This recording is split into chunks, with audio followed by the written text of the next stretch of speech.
Percentage काफ़ी great downfall हुआ है। मेरे 10th के अंदर 92 परसेंटेज थे, but when I come to 11 तो काफ़ी 80s तक पहुंच गए, 81 82 सैटरडेट रिजल्ट का वेट किया, तब तक एंजॉय किया, वेकेशंस नेटफ्लिक्स वगैरह सब आराम से एंजॉय किया। पर से एक दिन पहले जो कहते हैं ना पढ़ाएंगे यूट्यूब से वन शॉट वगैरह, कुछ समझ नहीं आता। और ह्यूमैनिटीज़ में पूरा चिल है, तो मतलब अगर कोई बच्चा जो नहीं पढ़ना चाह रहा है वो ह्यूमैनिटीज़ ले ले।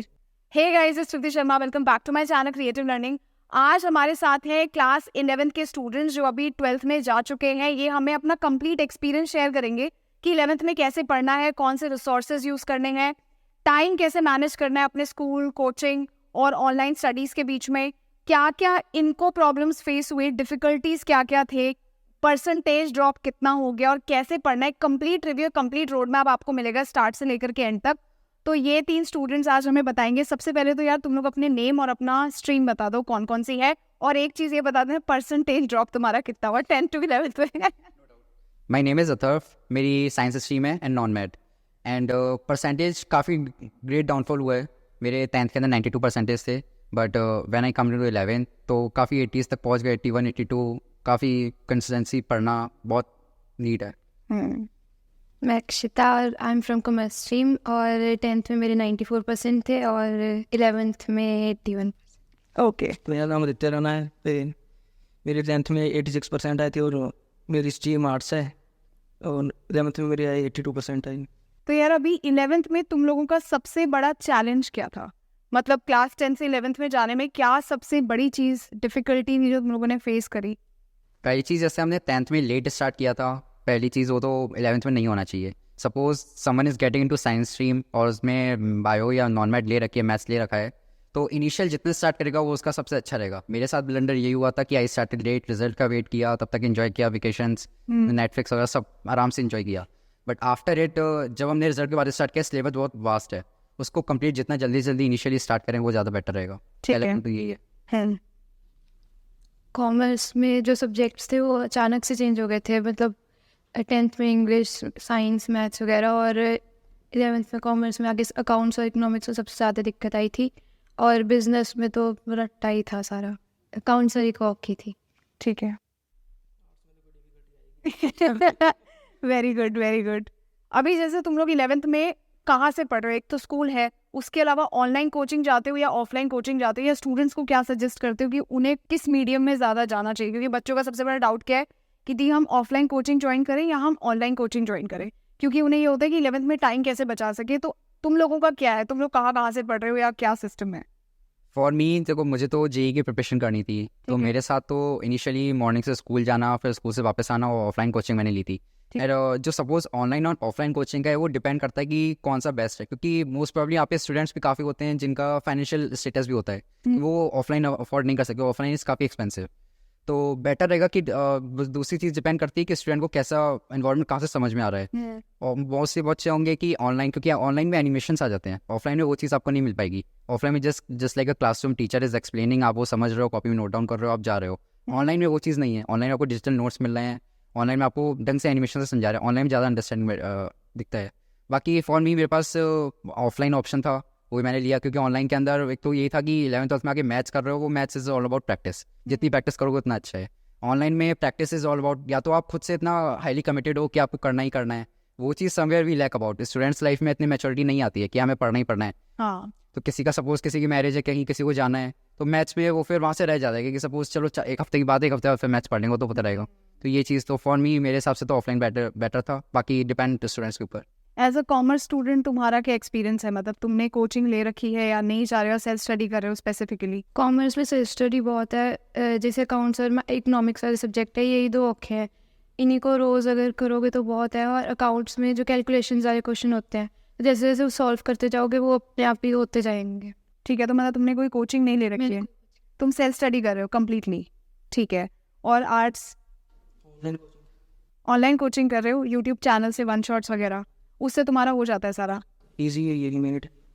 ठीक है। अब एक ना, जैसे तुम लोगों को सबसे ज़्यादा डिफ़िकल्टी टाइम मैनेजमेंट में होती है, मेरे साथ भी ऐसा होता था कि मैं स्कूल गई, फिर 3 घंटे की मेरी कोचिंग होती थी, 8 बजे घर आने के बाद सीधा बेड दिखता था और मैं सो जाती थी, क्योंकि बहुत ज़्यादा थक लग जाती है। तुम लोगों का अभी क्या क्या स्टेटस, तुमने अपनी 11th में कैसे टाइम मैनेज किया? मेरे साथ तो सपोज़ मॉर्निंग में स्कूल जाना है, उसके बाद फिर घर पे आके रेस्ट करना है, हाफ एन आवर मुश्किल से मिलता था, उसके बाद फिर ऑफलाइन कोचिंग दोबारा से। ठीक है। फॉर इन दिस कि सुबह अर्ली, मैं तो मेरे पास ये ऑप्शन था कि पहले क्या होगा स्कूल में, उसको एक बार अर्ली रिवाइज कर लिया, स्कूल गए, स्कूल के बाद वहाँ पे अपना फुल्ली कंसंट्रेशन, अगर सपोज़ कोई नॉन मैट ले रहा है तो एटलीस्ट अगर सेल्फ स्टडी का टाइम नहीं मिला तो एटलीस्ट जहाँ जिस रिसोर्स पे पढ़ रहे हो वो तो एटलीस्ट अच्छे डिवोशनल पढ़ना है। तो फॉर मी स्कूल में आराम से स्टडी करता था कंसंट्रेशन से, उसके बाद फिर हाफ एन आवर मिलता तो उस पर तो रिलैक्स करता था, ट्रैवलिंग भी जाता था एंड फूडिंग, उसके बाद दोबारा ऑफलाइन कोचिंग, वहाँ जाके भी कोचिंग के बाद उसके बाद फिर दोबारा टाइम मैनेजमेंट में नॉन मैट में आके सेल्फ स्टडी के लिए टाइम, अगर कोचिंग ज्वाइन कर रहे हो तो ऑफलाइन कोचिंग तो सेल्फ स्टडी के लिए कंपेरेटिवली कम होता है। ऑनलाइन कोचिंग में आपको यही बेनिफिट है कि वहाँ से आपको सेल्फ स्टडी का टाइम एक्स्ट्रा मिल जाएगा। तो फॉर मी रात में मेरे पास यही लेट नाइट ऑप्शन है, तो आफ्टर कोचिंग के बाद लेट नाइट ऑप्शन है स्टडी सेल्फ स्टडी का, तो उतने में हो जाता है, फिर बाकी रिसोर्सेज एंड वो सब हैं तो तो एज अ कॉमर्स स्टूडेंट यार तुमने कैसे अपना टाइम मैनेज किया हुआ है, क्या क्या स्केड्यूल है तुम्हारा? कॉमर्स में मैंने कोई ट्यूशन्स वगैरह तो लगाई नहीं थी, तो स्कूल में टीचर्स जो पढ़ाते थे सिर्फ उसी पे ध्यान देना होता था।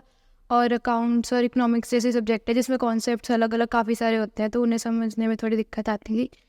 तो और दोपहर को मुझे सोने की आदत थी स्कूल से आके, तो फिर रात को ही पढ़ती थी, जैसे 2-3 घंटे जो होमवर्क देते थे वही पढ़ लिया, बहुत हो जाता था मुझसे। और सेल्फ स्टडी रोज कर रहे हो तुम लोग? शुरू में मैंने नहीं पढ़ी थी, जैसे वो पेपर्स आने वाले थे उसके आसपास ज़्यादा।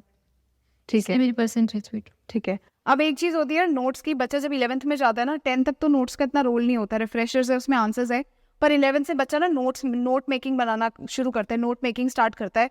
तो वो यूट्यूब से पढ़ रहा है, लेट से वहाँ से भी उसको नोट्स आ रहे हैं, ऑनलाइन कोचिंग जाता है, ऑफलाइन कोचिंग जाता है, वहाँ से भी मॉड्यूल्स आ रहे हैं, स्कूल टीचर भी अलग से अपने नोट्स या चीज़ें दे रहा है, तो तुम उसको कैसे मैनेज कर रहे हो? वो नोट्स वाला जो है, जो बच्चा पूछता है कि क्या करे, खुद के नोट्स बनाए या ना बनाए, या जो कोई दे रहा है वही पढ़ ले, तो तुमने अपने अपने एक्सपीरियंसेस शेयर करने कि तुमने अपने नोट्स को कैसे सॉर्ट कर रखा है, तुम क्या नोट्स तुमने पढ़े हैं? 11th-12th में नोट्स बनाने के लिए बेटर रहेगा कि अगर आप क्लासरूम के भी नोट्स बनाओ और जहाँ कोचिंग वगैरह में जा रहे हो। फॉर मी मैंने एक रजिस्टर लिया, उसमें मैं हमेशा जैसे सपोज क्लास में जाता था तो सिर्फ राइट पेज पे ही नोट्स वगैरह जो भी क्लास में पढ़ाया सिर्फ वो लिखता था। अच्छा। एंड ऑफलाइन कोचिंग में जाके लेफ्ट साइड में लिखता था कि सपोज बहुत सारी चीज़ें होती है कि जो क्लास में टीचर भी मिस आउट कर देते हैं या सपोज कोचिंग में कोई मिस आउट करता है, तो दोनों के जो कंबाइंड कोड नोट्स चलेंगे एग्जाम टाइम में बहुत हेल्पफुल होते हैं। हाँ, तो ये ये दोनों लिख दिया, और दोनों। मतलब जो स्कूल टीचर्स करा रहे हैं वो भी कर दिया। बहुत अच्छी स्ट्रैटेजी है कि राइट साइड से हम लिख कुछ दें, एडिशनल इन्फॉर्मेशन ऐड करनी वो कोचिंग left side होता है, हाँ तो लेफ्ट साइड में आप पेज में ऐड कर सकते तो उसे कलेक्टिव नोट्स बन गए। Collective great great. And how you used to prepare your notes in 11th class? Accounts के नोट्स हमारे टीचर्स ने प्रोवाइड किए थे, और जो इकोनॉमिक्स है उसमें स्टैट्स के तो नोट्स बनाने की ज़रूरत नहीं थी, माइक्रो के बनाने की ज़रूरत थी, तो वो मैंने खुद बनाए थे। और बिजनेस के भी खुद के ही नोट्स ठीक रहते हैं। ओके, तुम्हारा क्या था? ह्यूमैनिटीज़ तो प्रोवाइड हो जाते थे, यूट्यूब से नोट्स प्रोवाइड हो जाते, तो खुद से कुछ नहीं बनाया। मतलब ह्यूमैनिटीज़ में पूरा चिल है, तो मतलब अगर कोई बच्चा जो नहीं पढ़ना चाह रहा है वो ह्यूमैनिटीज़ ले ले। पढ़ना पड़ेगा। सही है, ठीक है। अब मुझे एक चीज़ बताओ, 10th तक तो पूरा साल नहीं पढ़ा, चल गया, 11th में क्या रोल है सेल्फ स्टडी का? अगर मान लो कोई ऐसा बच्चा है जो नहीं पढ़ता साल भर और लास्ट के लिए डिपेंडेंट रहता है, तो उसके लिए क्या तुम्हें लग रहा है सेल्फ स्टडी का क्या रोल है? 11th में आके सेल्फ स्टडी तो एटलीस्ट आई वुड से कि मस्ट है, मेरा पर्सनल एक्सपीरियंस है। इवन आई ऑल्सो कि 10th में मैंने लास्ट में मैराथन्स देखे थे तो काफ़ी अच्छे डिसेंट परसेंट आ गए थे, बट 11th में आके suppose you are taking science stream तो 11th में आके झटका ज़रूर लगेगा, क्योंकि साइंस के अंदर सिलेबस हो जाता है आपका वास्ट, आपको फिजिक्स केमिस्ट्री मैथ और इंग्लिश भी लेनी होती है साथ में, तो वो सारा कंबाइन करके आपको सारे रोटेशनल एग्जाम से होते हैं, स्कूल्स के अंदर भी एग्जाम है, और फिर आपको सेकेंडली कॉम्पिटिटिव अगर आप एग्जाम से प्रिपरेशन कर रहे हो तो उसमें भी आपको फिर ब्लेंडर दोनों की तरफ से पड़ जाता है। तो फॉर मेरे हिसाब से कि 11th-12th में अगर किसी को बेसिक स्कूलिंग है तो एटलीस्ट सिलेबस पहले से स्टार्ट कर दे और रेगुलरली पढ़ता रहे, बीच में गैप्स समवाउ कभी कभी चलता है, बट वो रेगुलर हैबिट नहीं चाहिए। सपोज हमने 10th में लास्ट में डाल दिया था। तुम कितने घंटे सेल्फ स्टडी कर रहे हो अभी? मेरे पास आई गेस मुझे 5 घंटे मिल जाते हैं सेल्फ स्टडी के, वो तो रोज तुम 5 घंटे निकाल लेते हो यस। सेल्फ स्टडी के लिए? क्लास 11th में तुमने निकाले, हाँ रात में। उसके बाद फिर एक बाद मतलब तो फिर बहुत किसी बच्चे को बहुत पढ़ना पड़ेगा ना, 5 घंटे का टाइम। डिपेंड करता है उसकी। फॉर मी कि सपोज जैसे मुझे सारे सब्जेक्ट्स का मैथ्स का भी मैं साथ में कॉम्पिटिटिव वर्क भी जेईई की भी prepare अच्छा, ओके, उसके हिसाब से एटलीस्ट मुझे तो इतना आवर्स देना पड़ेगा, devote करना कॉम्पिटिटिव वर्क के हिसाब से, ठीक तो है। At least I am giving my 5 hours. बाकी सपोज बेसिक स्कूलिंग है तो आई गेस 2 या 3 hours more than enough every day, ठीक है। और तुम्हारा मतलब क्या सेल्फ स्टडी का तुम्हारा क्या टेक है इस चीज़ में as a commerce student? Accounts में तो जो सेल्फ स्टडी है वो बहुत ज़रूरी है, रोज़ ही क्वेश्चन करने पड़ते हैं, अगर नहीं करोगे तो हफ्ते बाद भूल ही जाते हैं क्वेश्चन। और इकोनॉमिक्स के जो माइक्रो के स्टैट्स तो याद हो जाती है, उसमें रट्टा ही रख जाता है, और जो माइक्रो थी उसमें कॉन्सेप्ट्स होते हैं जो अगर भूल गए एक बार तो फिर वो दोबारा समझ नहीं आते अगर एक बार टीचर से समझे भी नहीं है। और बिजनेस का भी रट्टा लग जाता है तो वो पूरी हो जाती है। ठीक है, ओके। और ह्यूमैनिटीज़? पेपर तो मतलब कि 1 मंथ पहले प्रिपरेशन कर लो, पेपर वही हुए जैसे कि कुछ। अच्छा, 1 महीने पहले बस पढ़ना है और हो जाएगा, उससे पहले कुछ पढ़ने की ज़रूरत नहीं है। ठीक है, ग्रेट। तो जैसे ना यार 10th तक तो स्पेसिफाइड बुक्स है कि एनसीईआरटी पढ़ लो, फिर पीवाईक्यूज कर लो, सैम्पल पेपर्स कर लो। 11th में तुम लोगों ने कौन सी बुक्स रेफर की? क्योंकि 11th से ना रिफ्रेशर्स चलती, गाइड्स चलती है, एच.सी. वर्मा हो गया, अलग अलग बुक्स होती हैं। तो तुम लोगों ने अपने अपने सब्जेक्ट में कौन कौन सी बुक्स रेफर कर रखी है? कौन कौन सी बुक से पढ़ाई करी तुम लोगों ने? मैथ्स के लिए आई वुड सजेस्ट कि आर डी शर्मा के दोनों मॉड्यूल्स तो मस्ट हैं 11th में मैथ्स के लिए। बाकी केमिस्ट्री के लिए हम अरुण सर, बाकी पीडब्ल्यू की बुक्स आती हैं, अच्छा, वो काफ़ी हेल्पफुल रहती हैं। बाकी एनसीईआरटी केमिस्ट्री के लिए तो इनफ है, उसमें केमिस्ट्री बतानी है। बट मैथ्स में आई वुड सजेस्ट कि पढ़ना मैथ्स एंड फिजिक्स में तो मस्ट है। फिजिक्स के लिए आई वुड सजेस्ट एच.सी. वर्मा तो लेनी ही है। तुम एच.सी. वर्मा से पढ़ रहे HC हो? वर्मा से करनी है। ठीक है। और तुम्हारा रिसोर्सेज क्या है कॉमर्स में? मैंने एग्जाम आइडिया बुक लगाई थी हर सब्जेक्ट के लिए, पर फिर उसको मैंने इतना पढ़ा नहीं। ऑनलाइन क्वेश्चंस निकल जाते हैं, वही बहुत होते हैं इसके। ठीक है, मतलब तुम्हारे पास थी बट तुमने प्रेफर यही किया। तुम्हारा ह्यूमैनिटीज़ में कौन से? सिर्फ ऑनलाइन, जो ऑनलाइन आता है बस वही, मतलब तुम्हारा सब चिल है, तुम्हारा सब ऑनलाइन है, सब ऑनलाइन शॉर्ट वीडियोस है, कुछ टेंशन नहीं है।